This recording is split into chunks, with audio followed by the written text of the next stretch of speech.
पहले तो मैं आपका शुक्रिया करूंगा कि आप यहाँ आए, आपने हमारी ये जो छोटी सी 3 घंटे की हड़ताल थी उसको आपने कवर किया। तो ये जो हमारी आज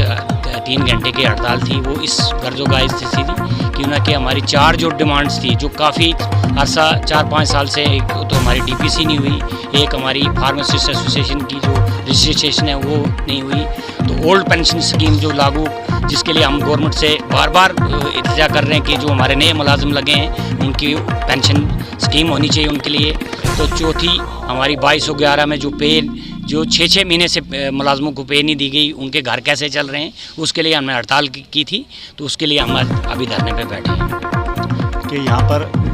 इस वक्त जो जेन्युइन 4 डिमांडें हैं। नंबर 1 तो 5 साल से इस डिपार्टमेंट में पैरामेडिकल स्टाफ की कोई DPC नहीं हुई, एक तो ये है।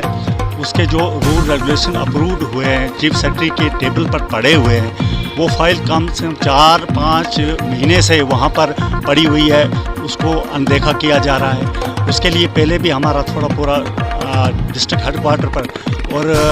डायरेक्टर ऑफिस में भी एक प्रदर्शन हुआ था, लेकिन अभी तक सरकार ने उस पर कोई सुनवाई नहीं की और इसीलिए मजबूर हुए कि ये अब हड़ताल जो है PSC लेवल पर, CSC लेवल पर हमारे जो काम छोड़ हड़ताल ये 24 तारीख को डिक्लेयर हुई है। उसके अलावा आप जानते हैं कि ये हेल्थ डिपार्टमेंट ने जब से ये कोविड शुरू हुआ था तब से लेकर के कोई हड़ताल नहीं की है, लेकिन कितनी डेडिकेशन के साथ आप कहोगे कि कितनी पैराफेरी एरिया जो हमने एम्प्लॉइज़ ने पैदल जा कर के वहाँ पर कोविड में वैक्सीनेशन की, उनका जो होम मतलब क्वारंटीन थे उनकी देखभाल की, टेस्ट किए, कोई भी पीछे नहीं हटा। मैं कहता हूँ एक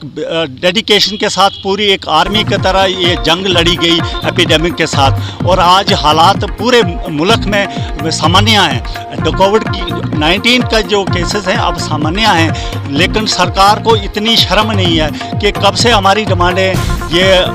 हमने हाईलाइट की, लेकिन उस पर सुनवाई नहीं होती है। दुख की बात है कि इवन प्रमोशन क्या तनख्वाहें भी 2211 जो के लोग हैं उनको 6 महीने से तनख्वाह नहीं, उसका कोई परमानेंट सोल्यूशन है। बार 2211 जो हेड है उसकी बजट इनके पास स्टॉप हो जाती है, वो क्यों होती है उसका परमानेंट सोल्यूशन ये नहीं निकालते। उसके बाद एक और भी जो डिमांड हमारी है फार्मासिस्ट की रजिस्ट्रेशन की है, उसके साथ जो न्यूली अपॉइंटमेंट जिनकी हुई है 2010 में हमारे के बाद जो एम्प्लॉइज़ हुए वो जनरल आर्म डिपार्टमेंट की बात है, वो ओल्ड पेंशन स्कीम में के दायरे में लाए जाएं। आपको पता होगा गोवा सरकार ने उसके रिसेंटली एक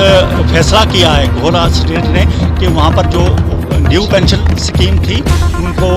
ओल्ड पेंशन स्कीम में उनको लाया गया। अगर वो सरकार कर सकती है तो हर स्टेट में ऐसा होना चाहिए। हमारी ये भी एक जेन्युइन बर्निंग डिमांड है। उसके अलावा